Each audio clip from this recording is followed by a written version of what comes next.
नमस्ते, मेरा नाम रुचि है। आज हम 12वीं कक्षा के इतिहास के पाठ 15 संविधान का निर्माण एक नए युग की शुरुआत का तीसरा शीर्षक अधिकारों का निर्माण पढ़ेंगे। पहले दो शीर्षकों में हमने उथल पुथल का दौर और संविधान की दृष्टि पढ़ी। अब हम पढ़ेंगे अधिकारों का निर्माण। संविधान की दृष्टि में हमने पढ़ा कि नेहरू जी ने कह दिया कि भारत में सभी नागरिकों को समान अधिकार मिलेंगे, सभी को स्वतंत्रता मिलेगी और भारत एक संप्रभु राज्य बनेगा।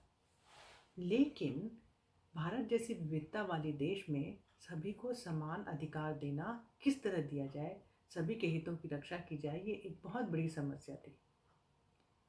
27 अगस्त 1947 यानी आज़ादी के ठीक 12वें दिन मद्रास के बी पोकर बहादुर ने संविधान सभा में पृथक निर्वाचिका का सुझाव रखा। उन्होंने कहा कि हम जिस समुदाय से नहीं है उस समुदाय की ज़रूरतें और परेशानियां समझना हमारे लिए मुश्किल है, इसलिए हमें अल्पसंख्यकों को पृथक निर्वाचिका देनी चाहिए। इस बात पे उन्होंने बहुत ही प्रभावशाली भाषण रखा।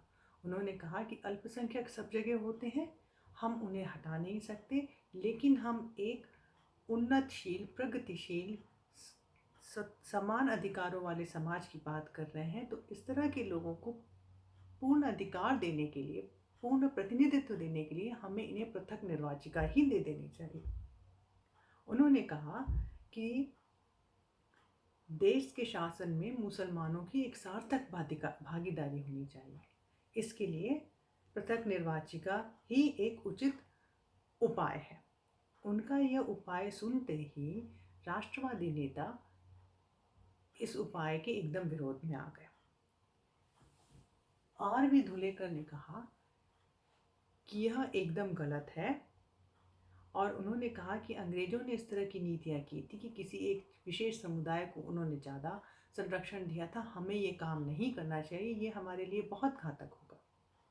उस धुलेकर जी के समर्थन में गोविंद वल्लभ पंत ने भी यही कहा कि यह हमारे लिए बहुत आत्मघाती कदम होगा कि अगर हम पृथक निर्वाचिका के बारे में सोचने लगेंगे, क्योंकि हम समुदाय के बारे में सोचने लगेंगे, हम व्यक्ति के बारे में सोचना खत्म कर देंगे, जो कि हमारे लिए उचित नहीं होगा। सरदार वल्लभ भाई पटेल ने भी पृथक निर्वाचिका को एक विष बताया। उन्होंने भी इसे गलत कहा।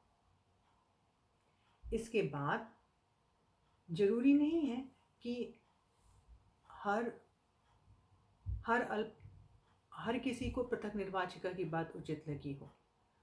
बेगम एजाज रसूल ने भी पृथक निर्वाचिका का विरोध किया। उन्हें यह डर था कि इस तरीके से अल्पसंख्यक कभी भी मुख्य धारा में सम्मिलित नहीं हो पाएंगे और उनका विकास और प्रभावित होगा। महात्मा गांधी भी इसके पुरजोर विरोधी थे कि इस तरीके से हम उनको पूरी तरह से अलग कर देंगे। लेकिन ये सब जानते थे कि जो बात उठाई गई है उसमें वजन है, उस बारे में हमें विचार करना चाहिए। जयपाल सिंह ने कहा कि मैं आदिवासी समुदाय से आता हूँ। आदिवासी समुदाय संख्या के हिसाब से बिल्कुल अल्पसंख्यक नहीं है, लेकिन उन्हें भी संरक्षण की आवश्यकता है। तो उन्होंने एक तरीके से संरक्षण की बात की।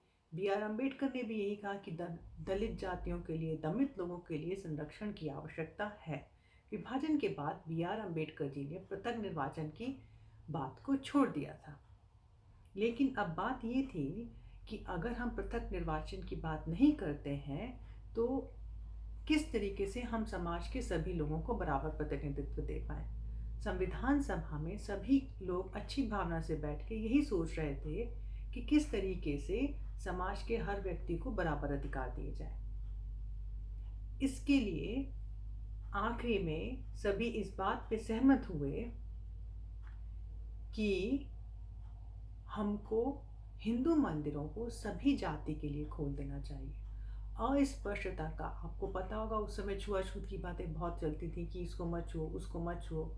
उसका सरकारी तौर पे पूरी तरह से उन्मूलन कर देना चाहिए और सरकारी नौकरियों में इन लोगों को आरक्षण देना चाहिए।